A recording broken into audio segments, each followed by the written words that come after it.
Yo, it's Governor Shapiro, and I want to find out what people are searching for on Google. Let's answer some questions. Here we go.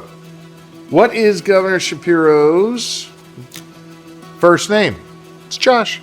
There you go. How long has Governor Shapiro been married? Married. It's like creepy. What are you trying to find out how long I've been married for? 28 years is how long I've been married. I'm not on the market. All right, here we go. How many kids does Governor Shapiro have? We are blessed with 4 amazing kids, Sophia, Jonah, Max, and Ruben. Okay. How to contact Governor Shapiro? And you can contact me any way. You can text me at the number right here. You can check us out online at pa.gov. You can hit me up on the socials at Governor Shapiro. Find me any way you want. All right, let's go on. I know you did some searching about me. I also have been searching about the state budget. Let's answer those questions. What is the PA state budget?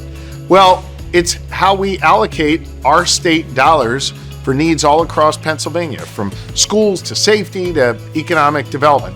I also think a budget is more than just numbers on a spreadsheet. It's a statement of our priorities and our principles. We work really hard, Republicans and Democrats alike, to come together to bang out a state budget each year, and that's what we're working on right now. How does a budget get passed? Well, a budget gets passed by passing the identical language, the identical budgets in the House and in the Senate, and then it coming to my desk for my signature. Now, it's challenging here in Pennsylvania because we're one of the only states in the entire country with a divided legislature. We've got a House led by Democrats and a Senate led by Republicans. So first, we got to get them to agree, and then get me to agree, and then all of us agree at the same time.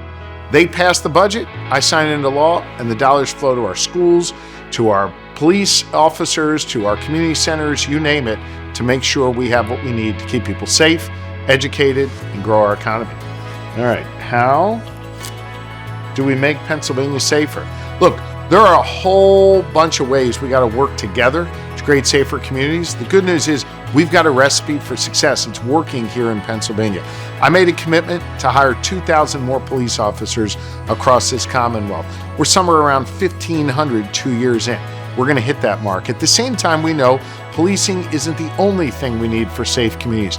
We've got to invest in violence prevention initiatives, the churches, the rec groups, the community organizations that are doing this important work to keep people safe. We've invested over $100 million in those organizations. As a result of that work together, more police, investing in violence prevention initiatives, crime is down 38% across Pennsylvania. We're proud of the progress we're making. People deserve to be safe and feel safe in their communities, and that's what we're working to deliver in our Commonwealth. What does the PA state budget do for rural hospitals? Listen, rural healthcare is in crisis right now. We do not have enough access to primary care physicians. Just one example. If you live in a more urban area of Pennsylvania, for every 222 people, there's one primary care doc. You go out to rural communities in Pennsylvania, for every 522 people, there's one primary care doc. And in rural communities, it requires you to drive a whole lot further to get access to care. Couple that with the fact that there's fewer hospitals, and those hospitals are struggling right now. So many of those hospitals make the money that they make, and they operate on probably less than a 1% margin. The money that they're making, a big chunk of that is coming from Medicaid. And Medicaid dollars are now being threatened to be cut in Washington, D.C. So these hospitals are struggling. These hospitals are facing down Medicaid cuts, which are going to make their communities worse off. We're working to invest in them, to invest in the workforce, to invest dollars into the infrastructure of these hospitals and in the operations of these hospitals. There's only so much progress we can make if the federal government tries to pull dollars away and make it worse. I am committed to making sure rural Pennsylvanians have access to quality health care. We're making some progress there, but we got a lot more to do, and this state budget is going to be an important way to do that. All right, here we go. Last one. What should people outside Philly, let me rephrase that. Why should people outside Philly care about mass transit? Because listen, mass transit impacts all 67 counties.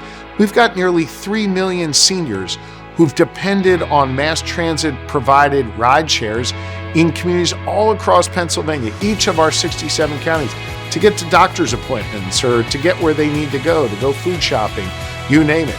And listen, we've got mass transit agencies all across Pennsylvania, not just in Philly and Pittsburgh. We've got Lanta in the Lehigh Valley, Amtrak in Altoona. These are important regional networks that get people where they need to go. Listen, folks got to be able to get to work, get home to their kids, go shopping, get to the sporting event, you name it. And for so many of them, they rely on mass transit to do it. So while we go and fix our roads and bridges, and I'm proud of the fact that we repaired more bridges than any other state in the entire country. We're doing that work, and I want to do more of that work. But just because someone doesn't drive across a rural bridge to get to work doesn't mean that their destination is any less important. We've got to fund mass transit in Philly, in Pittsburgh, and all across this great Commonwealth. And I believe we can do that by working together, Republicans and Democrats alike, and passing the Pennsylvania state budget. Let's get it done.